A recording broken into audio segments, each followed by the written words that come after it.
tell me that I'm never. Halo semua, salam sejahtera Malaysia, tuan-tuan dan puan-puan yang amat dihormati.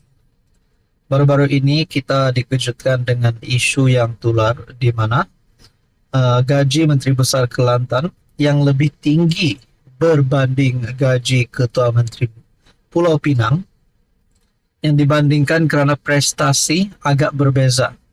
Prestasi Ketua Menteri Pulau Pinang yang mendapat gaji yang lebih rendah daripada Menteri Besar Kelantan, di mana prestasi Ketua Menteri Pulau Pinang itu jauh lebih baik. Namun saudara-saudara, ini satu kenyataan terkini daripada MB Kelantan. Kali ini pula menyebut salah satu wakil rakyat bersatu sebelum ini, wakil rakyat PN yang sebelum ini telah dipecat keahliannya. Menurut Menteri Besar Kelantan, Azizi tak guna lebih RM600,000 peruntukan dari Kerajaan Kelantan. Bekas Adun Nenggiri Muhammad Azizi Abu Naim tidak menggunakan peruntukan yang disediakan Kerajaan Negeri Kelantan bagi membantu rakyat, kata Menteri Besar Nasruddin Daud. Katanya, daripada 700,000 yang disediakan Kerajaan PAS Kelantan melalui pejabat tanah dan daerah pada tahun 2024, Muhammad Azizi hanya membelanjakan sebanyak 72,000 sahaja. Jadi saudara-saudara, kita dapat lihat menurut MB Kelantan daripada 700,000 peruntukan daripada Kerajaan PAS Kelantan melalui pejabat tanah dan juga daerah, hanya sebanyak 72,000 yang dibelanjakan Azizi. Nah, persoalannya di mana 600,000 lebih yang lain itu? Nah, adakah di sini terdapat berlaku penyelewengan dana? Itu menjadi persoalannya. Kalaulah andailah ada penyelewengan dana yang berlaku, ada salah laku yang dapat dikesan di sini, sudah pasti SPRM perlu mengambil tindakan. Dalam perkongsian daripada Malaysia Kini, sebaliknya, katanya Muhammad Azizi melontarkan fitnah. Kononnya kerajaan negeri tidak memberi peruntukan kepadanya selaku Adun Nenggiri ketika itu. Di Dun Nenggiri, kita bagi 713,500 ringgit kepada Dun Nenggiri. Sebanyak 700K, Kerajaan Negeri bantu dekat 1 juta, tuan-tuan. Tahu hak dia guna berapa? Nih, saya kira belaka. Setakat ni melalui pejabat tanah, dia boleh tanda tangan nak bagi kat siapa? Rakyat. Tapi tuan-tuan tahu, dia guna berapa kerajaan negeri bagi? Dia guna 72,000 saja, 10% saja. Kita bagi semua kepada wakil rakyat. Hak ada dalam tangan, dah kenapa tak guna? Ini satu hal mari fitnah pula. Kita, kerajaan negeri, tak bagi peruntukan. Katanya ketika ditemui di Kampung Pasir Tumbu, Gua Musang. Pada 5 Ogos, Muhammad Azizi mendakwa dia tidak pernah menerima sebarang peruntukan daripada kerajaan negeri semasa menjadi wakil rakyat. Jadi, MB Kelantan cakap lain, Muhammad Azizi Abu Naim cakap lain. Jadi persoalannya, kemana peruntukan itu sekarang? Itu persoalan yang paling utama. Adakah terlibat ataupun terdapat penyelewengan berlaku? Kita pun tak tahu. Kalaulah benar ada penyelewengan, SPRM perlu turun tangan. Jadi saudara-saudara, apa komen Anda berkaitan dengan ini?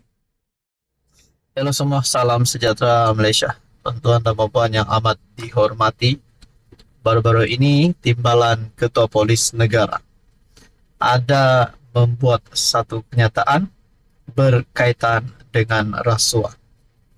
Dan di dalam kenyataan itu pasti mengejutkan semua kepimpinan politik. Apatah lagi yang terlibat dengan kes salah guna dana, kes pengubahan wang haram, kes rasuah lah. Dan saudara-saudara yang terkini, selepas Timbalan Ketua Polis Negara Ayub Han membuat kenyataan berkaitan dengan rasuah itu, di mana di dalam kenyataan itu ada menyebut khinzir kalau darurat boleh makan, tapi rasuah tidak. Maknanya itu satu sindiran kepada semua kaki-kaki sakau. Bahkan, timbalan KPN juga menyebut rasuah ini seolah-olah telah menjadi budaya dan adat. Nah, berkaitan dengan perkara ini, saudara-saudara, akhirnya timbul satu persoalan baru. Ayub Han disebut-sebut bakal jadi Ketua Pesuruhjaya SPRM baharu. Teman-teman, kalau benar timbalan KPN jadi Ketua Pesuruhjaya SPRM yang baru, adakah dengan ini Tan Sri Azam Baki yang memegang jawatan itu pada masa ini bakal letak jawatan, bakal dilucutkan, ataupun mungkin beliau akan menggantikan mana-mana tempat yang lebih sesuai untuk beliau pegang?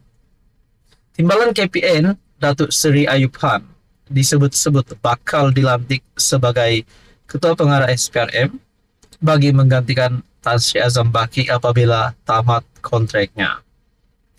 Kabar angin semakin kuat tersebar apabila Ayub Han dilihat bercakap soal rasuah sejak kebelakangan ini. Jika benar negara bakal melihat perubahan besar-besaran dalam pentadbirannya selepas lantikan Ketua Setiausaha Negara baharu yang bukan dalam lingkungan utama pentadbiran negara. Ya, memang sahlah Azam Baki akan letak jawatan, tapi persoalannya bila. Kalau kontrak dah tamat pun mungkin akan dilanjutkan. Memang sah akan letak jawatan, tapi belum tahu bila tariknya. Lantikan KSN baharu Datuk Seri Syamsul Azri Abu Bakar boleh dianggap luar daripada tradisi kebiasaan, dan tradisi itu akan dipecahkan lagi jika benar Ayub Han mengetuai SPRM. Mengulas perkara itu, seorang pemerhati politik memberikan reaksi yang cukup positif, menganggap pelantikan Ayub Han akan berjaya menggoncang perasuah-perasuah di luar sana. Malah tentu perasuah-perasuah di luar sana kepanasan bila mendengar nama Ayub Han mengetuai SPRM. Lagi banyak Melayu pakai baju oranye.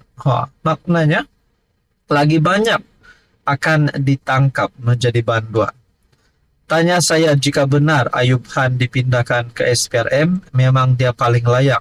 Tiada isu langsung, kata Norman Razwan dalam satu ulasan di FB.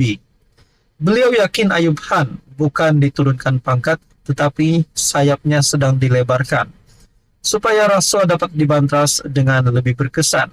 Mengenai Syamsul Azri yang dilantik sebagai KSN, beliau berpendapat ia adalah satu keputusan yang tepat dan penting untuk memilih mereka yang luar dari kezaliman. Lihat saja bila PMX letak Dr. Zaliha di Kementerian Wilayah, Dewan Bandaraya KL semakin agresif. Ini pun satu kredit baru untuk Anwar Ibrahim. Lihat saja bila PMX letak Dr. Zaliha di Kementerian Wilayah, Dewan Bandaraya KL semakin agresif. Jadi saudara-saudara, kalaulah kepimpinan tertinggi PDRM, mungkin KPN sendiri, Tan Sri Razarudin, ataupun Ayub Han diletak menjadi ketua SPRM, sudah pasti ini satu lagi kelebihan kepada SPRM untuk menggoncang perasuah-perasuah di negara ini. Jadi saudara-saudara, berkaitan dengan ini apa komen Anda?